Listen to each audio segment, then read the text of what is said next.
according to the developed plan of the military Operation Bagration. The Third Belarusian Front, led by Marshal Rokossovsky, delivered two powerful blows that converged north of the city of Bobruisk, surrounding it. Two armies were simultaneously operating in each of the offensive directions. The southern direction of the Soviet offensive passed through swampy and difficult terrain. This episode was shown in detail and captured in Ozarov's famous movie epic Liberation. Powerful artillery training, supported by aviation strike power, completely suppressed the German defenses that had previously stood in this area. The first line of enemy defenses was breached on the first day of offensive fighting on June 23, 1944, and by the end of the second day, the entire tactical depth of the German defenses had been breached. On the evening of June 24th, the Soviet Red Army deployed a tank corps 210 tanks in the southern direction, threatening a breakthrough to Bobruisk. On June 25th, during his military operations in this zone, Soviet Lieutenant General Gorbatov also led the 9th Tank Corps, 210 tanks, into the breakthrough, which covered about 50 kilometers in a day, broke through to the village of Titovka, literally on the very outskirts of Bobruisk, and occupied a strategic height that made it possible to control the highway, and also capture the bridge over the Berezina River.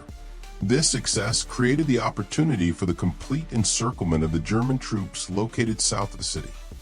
The Soviet troops surrounded them from three sides, and from a fourth with a natural barrier in the form of the Berezina River. The only bridge that the German command still held under control was soon destroyed by Soviet P-2 Type dive bombers. After the destruction of the last remaining bridge, the Germans were forced to break into the city of Bobruisk in the Titovka area, which was already occupied by Soviet tankers. To do this, all the encircled German divisions, which according to various estimates numbered about 6 divisions, about 50,000 people began to withdraw and concentrate along the road and highway that went to Titovka. Such a large concentration of troops was well observed from the air. The aerial reconnaissance of the Soviet 16th Air Army promptly discovered the Germans' plan for a breakthrough. At the headquarters of the Soviet 16th Air Army, an airstrike plan was planned and developed, which included 2 waves, the first of 175 PE-2 bombers, and the second of 217 IL-2 attack aircraft.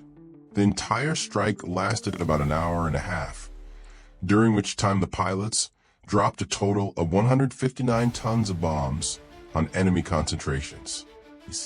In particular, 2,080 20mm SHVK shells were used, as well as 25,823 mm shells and about 24,240 rounds of SHKS machine guns. These were the conditions of the training ground, with weak anti-aircraft defenses from the enemy, and not a single combat aircraft of the Soviet Air Force was lost during this large-scale raid. The reports of the pilots who participated in this operation were very impressive. That a commission of the 16th Air Army was sent to the area to photograph and assess the damage inflicted on the enemy.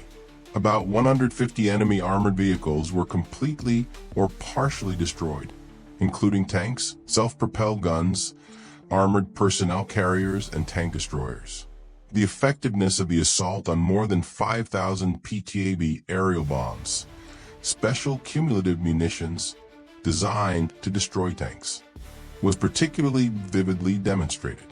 These bombs weigh about 2.5 kilograms and are loaded with 48 cartridges. For such cassettes were hung on each IL-2 attack aircraft. In order to effectively hit German tanks, minimal reduction was required, and flying straight without performing evasive maneuvers in conditions of active German air defense in combat formations of German tank divisions was rare. This tactic proved to be applicable to the conditions of the battle near Bobruisk, where the conditions were as suitable as possible due to the weak opposition of the German anti-aircraft defenses. As a result, the Bobruisk highway along which the German columns were moving turned into a valley of death, in which about 6,000 cars, motorcycles, 300 tractors, 300 wagons, as well as about 1,000 guns and mortars were abandoned, destroyed, or severely damaged.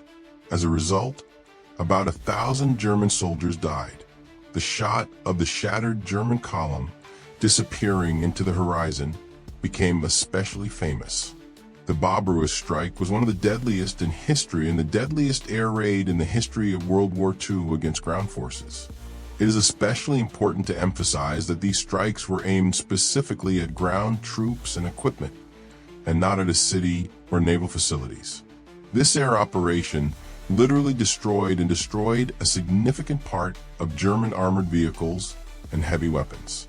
However, this did not stop the Germans. On the night of June 27th to 28th, German troops nevertheless broke through to the city of Bobruisk. But they found that having escaped from one cauldron, they found themselves in another.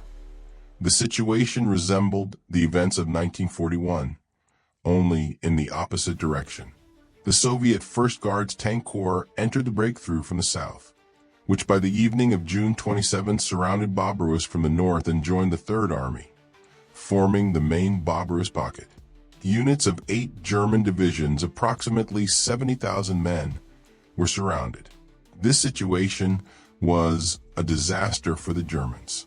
As the Soviet troops continued their offensive, Operation Bagration gained momentum.